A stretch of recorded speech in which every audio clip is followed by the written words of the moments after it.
Vote दे होगा दीदीला, vote दे होना, जीता दे होगा दीदीला,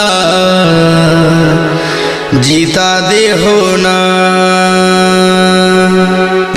गिलास छाप गिलास छाप गिलास छाप। तो संगी हो, दाई हो, भैया हो, बहनी हो, संगी संगवारी हो, कोनोला नहीं भुलाना है। दुर्गेश बाबूराम मरकाम के चुनाव चिन्हा है गिलास छाप गिलास छाप। तो संगी हो, गिलास छाप में मुहर लगाना है। दुर्गेश बाबूराम मरकामला प्रचंड भारी मतों से विजय बनाना है।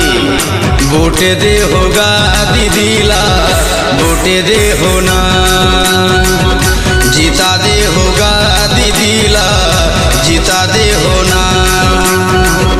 गिलास छाप हवे निशान, मोहर लगाना है। जोर मिले हमर दीदीला, विजय बनाना है। वोट दे होगा दीदीला, वोट दे होना। दुर्गेश बाबूराम मरकामला, जीता दे होना। ग्राम पंचायत चिचरिंगपुर से सरपंच पद हेतु महिला प्रत्याशी सहज सरल कर्मठ मिलनसार, सुख दुख के पुछैया, हमार बीच के रहैया, आप मन की बेटी दमदार प्रत्याशी दुर्गेश बाबूराम मरकाम, जेखर चुनाव चिन्हा है गिलास छाप। तो संगी हो, गिलास छाप में मुहर लगाना है। दुर्गेश बाबूराम मरकामला भारी मतों से विजय बनाना है। गाँव में विकास हो ही जनता के सुनैया गा, भारी मत से विजय बनावो, सुनो दीदी भैया गा। गाँव में विकास हो ही जनता के सुनैया गा, भारी मत से विजय बनावो, सुनो दीदी भैया गा। सुख दुख के संगी यही ला जिताना है।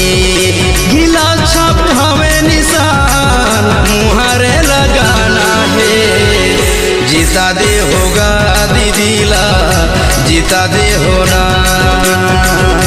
दुर्गेश बाई मरकाम दीदीला, जीता दे होना।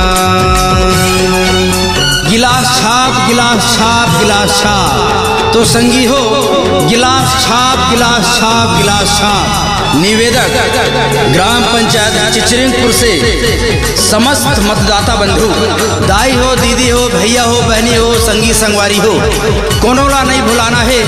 अवैया 1 तारीख दिन शुक्रवार के मतदान केंद्र जाके गिलास छाप में मुहर लगा के दुर्गेश बाबूराम मरकामला भारी मतों से विजय बनाना है। सुख दुख के पुछैया यही ला जिताना है।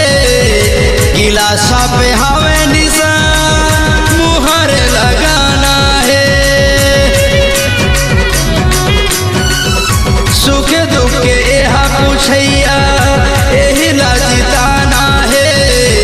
गिलास छाप हवे निशान, मुहर लगाना है। गाँव में विकास हो ही, सुनो दीदी भैया गा। दुर्गेश बाबूराम मरकामला, विजय बनैया गा। वोट दे होगा दीदीला, वोट दे होना, जीता दे होगा दीदीला, जीता दे होना। संगी नहीं भूलाना है, सरपंच बनाना है। गिलास छाप में मुहर लगा के विजयी बनाना है। जीता दे होगा दीदीला, जीता दे होना। दुर्गेश बाई मरकाम दीदीला, जीता दे होना।